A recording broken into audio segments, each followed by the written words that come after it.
¿Cómo estás? ¿Qué Maestro. hay de nuevo? ¿Qué cuenta? ¿Qué hay de particular? Todo está muy bien. ¿Qué opinas tú de la situación en que se encuentran las artes actualmente? Es una pregunta muy difícil de contestar. Preferiría no contestársela porque la verdad no tengo la respuesta. Pero las artes, como usted y yo las conocimos, están en peligro de extinción. La música clásica ya nadie va a los conciertos, nadie va a las galerías. Hay muchos almacenes donde venden implementos para pintura, escultura, que han tenido que cerrar porque se han ido a la quiebra. Y ahora los nuevos legisladores quieren acabar con el presupuesto para las asignaturas referentes a artes, ciencias sociales en las escuelas y en las universidades. Otra cosa que ha terminado con las artes es que el hecho de que el hombre solamente use un solo dedo para hacer un dibujo en una computadora está automáticamente causando el atrofio de los demás músculos de todas las manos y de muchos músculos del cuerpo. Por ejemplo, el escultor generalmente trabaja de pie.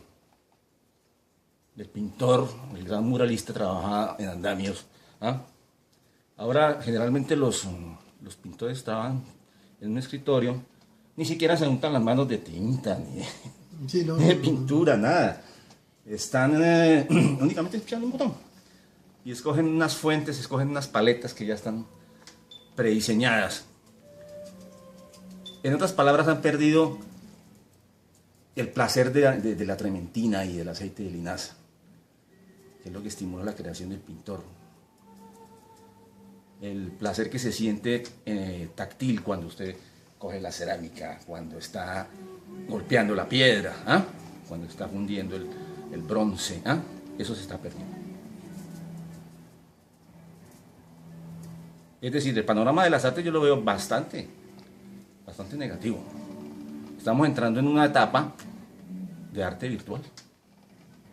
Y si nos reducimos a guardar el arte en disquetes y en flash drives y esos aditamentos electrónicos, en caso de una catástrofe nuclear o un daño ecológico muy fuerte, todo ese material se va a desaparecer. ¿Qué pasaría si todos esos almacenes en los que está esa información dejaran de recibir, por ejemplo, la energía durante 3 y 4 meses? Se puede borrar toda esa información. Si tú has leído los libros de arte, en la parte que está dedicada al arte de la Edad Media, te das cuenta que del siglo V después de Cristo hasta el Renacimiento prácticamente son 3 o 4 páginas las que hay en los libros de arte. Sí, sí. ¿Qué pasó durante esos 10 siglos? ¿Qué pasó? ¿Por qué se desapareció todo el arte que se hizo? No hay música, solamente se escucha canto gregoriano. Yo no creo que la gente haya estado escuchando durante 10 siglos canto gregoriano. Hay una pequeña canción que aparece en una de las pinturas del Bosco, que ahorita aparece en las notas allí. La están resucitando. La están resucitando. Sí, pero en esa época en la Tierra habían 40, 50 millones de personas. Sí, mínimo. ¿Y dónde está la música? Sí, no. ¿Qué pasó con los famosos libros iluminados que se guardaban en los monasterios? Los manuscritos, las Biblias esas ilustradas que hacían los monjes. Las tiene el Vaticano, en la sótano del Vaticano, alguna parte de eso. ¿Qué pasó con los códices mayas? No, eso lo destruyeron destruyó los curitas cuando llegaron a América. Mira, aquí tengo yo todavía uno que recuperé en una biblioteca en México. Quedan solo 4 o 5 códices. El Vaticano, el de Dresde, el de Nuttall. 5, después de que ellos tenían bibliotecas. ¿Qué pasa con los famosos quipus peruanos? No. Que eso había hasta poesías hechas con colores. Y dicen, no, ellos no conocieron la escritura. ¿Cómo que no? Y la calculadora, con los quipus era una calculadora completa. Eran libros de contabilidad. Porque ellos tenían que contar grano por grano el maíz y las papas y todas las semillas para poder entre ellos comerciar. Y no solamente eran instrumentos matemáticos, sino que también contaban las millas, ¿ah?, que habían introducido la ciudad, porque si las usted, primeras autopistas en México y en el Perú. el trabajo de los chaquis, Sí, señor. chaquis, que eran los mensajeros, Sí, señor. y todo eso era gracias a una extensa red de carreteras. El Inca comía pescado fresco llevado del Pacífico a Machu Picchu. Desde el Callao. Nada, por las vías empedradas que Y tenía el emperador Moctezuma se desayunaba con 50 variedades de chocolate. Sí, señor. ¿Ah? Sí, señor. Pero eso la gente hoy no lo sabe, no tiene la menor idea. Porque lo que pasa es que el arte es muy largo y la vida es muy corta. Y no solamente eso, sino que estamos viviendo el reinado de la incultura. De la incultura, aquí cualquier... No es propiamente un reinado de la incultura. La incultura, Lo que pasa es que la lo que está... banalidad, de todo es superficial, todo está a la mitad. No es eso. Yo pienso que estamos viviendo otra cultura. Oye, Nelson, una pregunta. ¿Tú qué opinas de la situación en que se encuentran las artes en el momento actual? Las artes en general, pintura, música, escultura, etcétera. Pues si no fuera por el cine, yo diría que es una especie en estado de extinción. Una especie en estado de extinción. Sí, porque realmente lo único que ha sobrevivido es el cine, y gracias al cine ha sobrevivido la pintura, ha sobrevivido la música y las otras artes, porque ya nadie pinta. Ya nadie pinta. ¿Usted ha visto un muchacho tocando violín? ¿Ah? No. O los jóvenes yendo a un concierto de música clásica. Solamente reggaetón. O ha visto la gente haciendo cola para entrar a una galería a ver una exposición de un pintor. Nunca, eso ya no se ve. ¿Ah? O la gente peleándose por los cuadros. Eso ya no se ve. Ahora, la literatura, el ebook mató al libro. Porque el libro es un placer, ante todo, táctil. El placer que siente, y no solo táctil, de las páginas, el olor de la tinta, sobre todo los libros de arte, que son galerías sin paredes, en las que uno siente el olor de los pigmentos y la tinta, y el placer de pasar las páginas. Y lo bueno de un libro es que usted lo puede llevar a cualquier parte. En cambio, la computadora, usted siempre está con el cargador que, si va al campo, a un sitio así, no, se me va a descargar el ebook. Yo he tratado de leer varios ebooks, no he podido. De la segunda página no paso. Sin embargo, he podido leer libros de 800 hasta casi 2000 páginas. Claro. Porque están impresos. Pero la gente ya no está leyendo. Usted va a una biblioteca y se da cuenta que cada día los estantes están más vacíos. Sí. Y las computadoras están reemplazando a los libros. Sí. Y es muy difícil que la gente por las noches se ponga a leer en una computadora. ¿Será acaso que somos nosotros los que estamos fuera de tiempo ahorita? Estamos de moda. Estamos pasando por una etapa muy difícil. No se sabe qué es lo que viene ahora, pero como decía Bob Dylan, una lluvia muy fuerte va a caer, ¿no? Y tal vez vienen tiempos difíciles. Este problema de las migraciones es un problema muy delicado, porque el ser humano no puede ser nacionalista. El ser humano es un mamífero que es transhumante y que busca la forma de alimentarse y vivir feliz. Es como las vacas, cuando a las vacas se les acaba el pasto, aunque estén rodeadas de alambres de púas, ellos rompen los alambres para pasar a otra parte del corral a comerse el pasto que está verde. Claro. Los seres humanos, usted no puede decirle a una persona, usted no puede pasar esta frontera. Sí, no. Como decía Saramago, construir murallas y casas fortificadas es volver otra vez a la Edad Media. Sí, a la Edad Media. ¿Qué pasó en la Edad Media? Fueron casi 10 siglos, del siglo 500 después de Cristo hasta el Renacimiento. Curatemo. Y casi 1000 años. 10 siglos en los que, si usted se pone a ver un libro de arte, son 4 o 5 páginas. Existen el arte bizantino, el arte románico, y de ahí se desvanece todo. Se desvanece. Ya después aparece Giotto y aparece ya otra vez el Renacimiento. Pero han pasado 1000 años. ¿Qué hicieron los pintores durante esos 1000 años? ¿Dormir? No. ¿Qué hicieron los músicos? Porque la música griega, lo que se ha rescatado de la música griega y la música romana, es tan hermoso. Y solamente nos quedan durante esos 1000 años el canto gregoriano. que es la cosa más aburridora que existe. Sí, no. Es espectacular. Usted cuando pone un disco de música gregoriana, eso es maravilloso. Oye, a los monjes allá de San Felipe decirlo en España, ¿eh? Sí, no. Pero a los 3 minutos usted dice, esto, jugamos otra cosa. Canto a la muerte, terrible, a mí no me gusta. Sí, es muy interesante que tú hayas leído El nombre de la rosa de Humberto Eco, porque él, aunque él quería escribir una novela policíaca, terminó escribiendo todo lo que era un monasterio durante la Edad Media.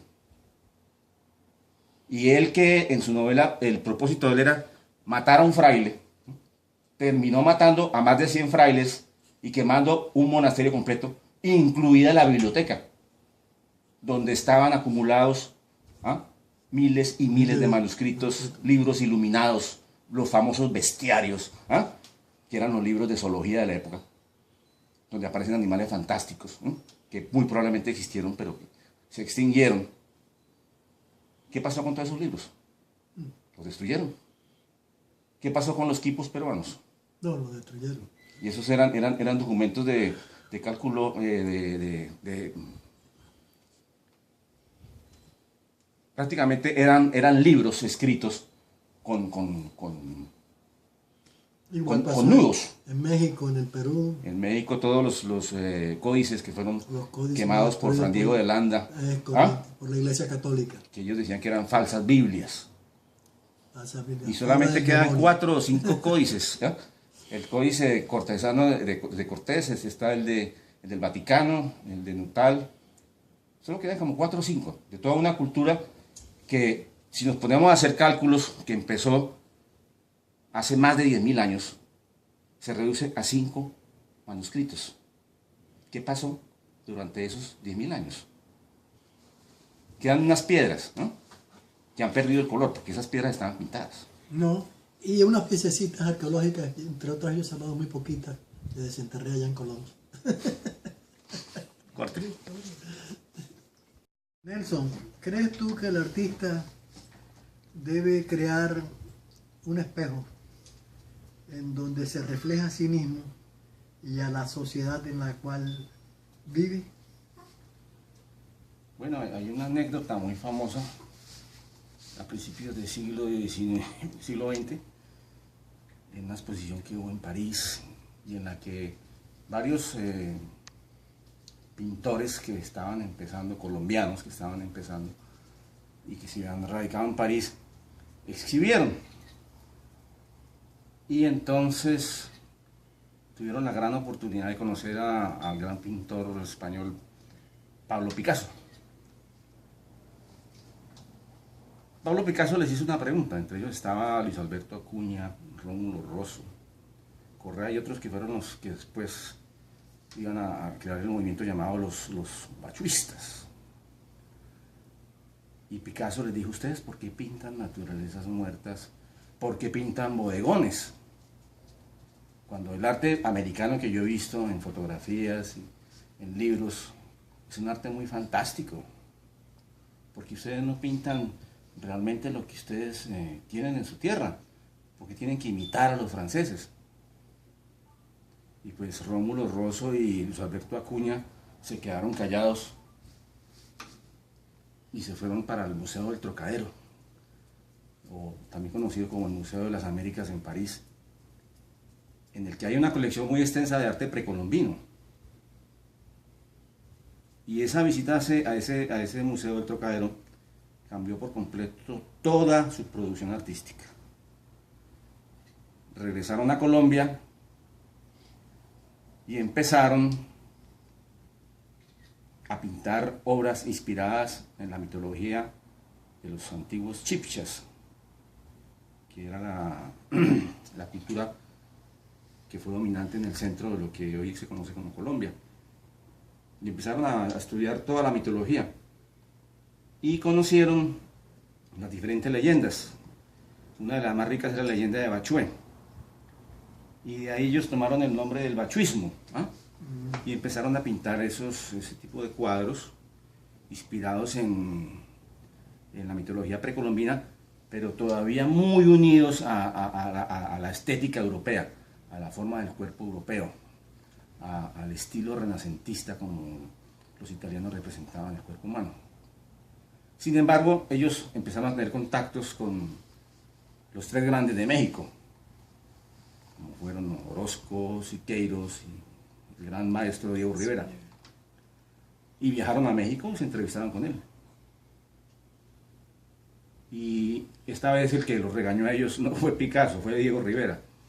Y les dijo, ustedes, para que sean verdaderos artistas, tienen que tener un compromiso con su clase y con su raza. Porque el artista, que no es un artista comprometido, nunca llegará a ser un verdadero artista. Completamente de acuerdo contigo. De allí mi admiración por Frida Kahlo. Frida Kahlo, sí señor. Que según los surrealistas franceses era surrealista, ¿no? Sí. Pero ella realmente era primitivista. Primitivista, ¿no? Y realista. Pintó, Y realista. se retrató en toda su obra. Y si tú te pones a ver los cuadros de Frida Kahlo, están mejor acabados que los del mismo mejores que los de Diego Rivera. ¿Ah? Es más, hay un solo cuadro que pintó Frida por un encargo que le hizo un coleccionista judío, que es la peor obra de Frida. Es más, dicho por ella misma, porque fue un encargo. Es muy probable. Lo cierto es que cuando tú viajas al Distrito Federal de México y entras al Palacio Nacional, ves los murales que pintó por aquel entonces, en los años 30, Diego Rivera, y ves todas las culturas aztecas. Cuando el campesino mexicano que viaja en sus peregrinaciones anuales a visitar el santuario y la Basílica de Guadalupe, se detiene y ve esos murales. Y ellos se ven reflejados ahí porque se ven sus rasgos físicos. Ven esos murales como un gigantesco espejo que está dentro de un edificio público. Entonces ellos realmente dicen, ¿quiénes somos nosotros? ¿De dónde venimos? ¿Ah? ¿Por qué nacimos con el estigma de los esclavos? Cuando nosotros fuimos fabricantes de grandes pirámides, fuimos escultores, fuimos una raza de astrónomos.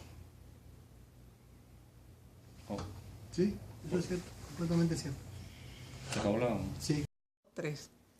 Nelson, ¿tú piensas que cuando un artista decide dedicarse por completo a su trabajo, está arriesgando su vida y su futuro? No solamente está arriesgando su vida y su futuro, está arriesgando el futuro de su esposa, de sus hijos y toda la persona alrededor, porque eso es una responsabilidad muy grande. Si usted quiere vivir del arte, tiene que trabajar por encargo, o tiene que conseguir un amigo político muy bueno, que cuando haya licitaciones para obras de carácter público, como grandes esculturas o murales, usted pueda tener por lo menos una renta mensual de la que usted pueda vivir. Pero si usted quiere ser una especie de Van Gogh, una especie de Gauguin, o una especie de todos esos artistas bohemios que ha producido esta cultura, yo creo que, y vivir de eso, yo creo que escogió la profesión equivocada. Ahora, si usted es una persona pudiente económicamente y puede pintar lo que a usted se le dé la gana, pues pinte lo que se le dé la gana. Pero el problema es que muchos artistas, pensando en vender, sin darse cuenta, se van llenando y llenando de basura. De obras que no les gusta a nadie y muchos menos les gustan al que las hizo. ¿Ah? O sea que por ese lado, el arte no es una profesión lucrativa en ningún momento. Ahora, si usted quiere ser profesor de arte, que es la única forma de sobrevivir como artista, es como el abogado que se gradúa de abogado para dar clases de leyes. No tiene sentido. El que estudia leyes es para ejercer la profesión. Pero para repetir la misma historia, no vale la pena. Por eso el arte de acción o el arte conceptual es lo que más se vende. Usted habla con una galería, hace una instalación, pone 5 ladrillos, 2 cosas así, le pone un nombre político, llega la gente, paga la entrada, después usted recoge los ladrillos y las varillas y hizo lo del mes. Ese es el arte que está triunfando ahora. Ahora, si usted quiere ser un artista, verdaderamente artista, primero busque una forma para sobrevivir. Búsquese un trabajo. Van Gogh no vendió ni un solo cuadro en su vida. Y los japoneses pagan hasta 200 millones de dólares por un Van Gogh. Y así, Gauguin tampoco. Gauguin murió en la miseria. Casi todos los grandes artistas murieron en la miseria. Vermeer, el famoso pintor flamenco. Esos cuadros que eran la delicia de Salvador Dalí, que según Salvador Dalí era el mejor pintor que ha producido la humanidad. Vermeer de Dios. Él cambiaba sus cuadros por panes. Un cuadro que puede costar ahorita 40, 50 millones de dólares, él los cambiaba por un pedazo de pan que ahora cuesta 5 o 7 dólares. Ese es el problema del artista. Es una decisión muy íntima, es como la locura y la muerte. En pocas palabras, ¿tú piensas que se debe a la banalidad de la sociedad en que estamos viviendo, que no aprecian realmente lo que es una obra de arte? Que no se aprecia realmente lo que es una obra de arte. Que se van por lo bonito, por lo decorativo, por lo que pega con los muebles, con la alfombra, pero que realmente no es una obra de arte. Antes hablamos de la importancia, por ejemplo, de Frida Kahlo, de la obra de Frida Kahlo. ¿Ok? Ella tuvo el coraje de retratarse, de autobiografiarse en su obra, ¿ok? De mostrar el mundo que la rodeaba. Fue un mensaje de su época, de su tiempo. Pero ella no vivía realmente de la pintura. Ella vivía porque el padre era un fotógrafo muy famoso allá en Coyoacán y ellos vivían realmente del trabajo del papá, que era un fotógrafo. Pero yo no recuerdo que ella fuera una excelente vendedora. No, realmente no. Ella no vendió cuadros. Ella comenzó a tener éxito. Es más, la que pasó a la historia fue Frida Kahlo. No Diego Rivera, ¿no es cierto? Ella Sí, es la que porque la historia es muy sentimental. No, yo diría porque realmente el artista es Frida Kahlo. Para mí es fundamental que un artista se autorretrate, se entregue en su obra. Para mí, artista y obra son un binomio inseparable, son una sola cosa.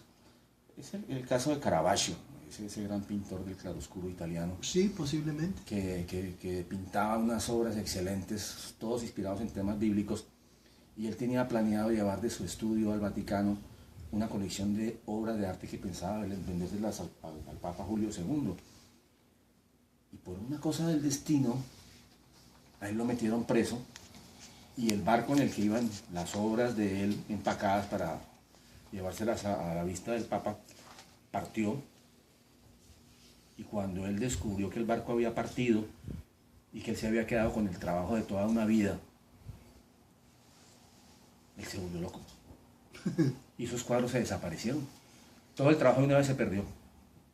Sí. Así es, desgraciadamente así es la historia. La historia del artista es muy triste.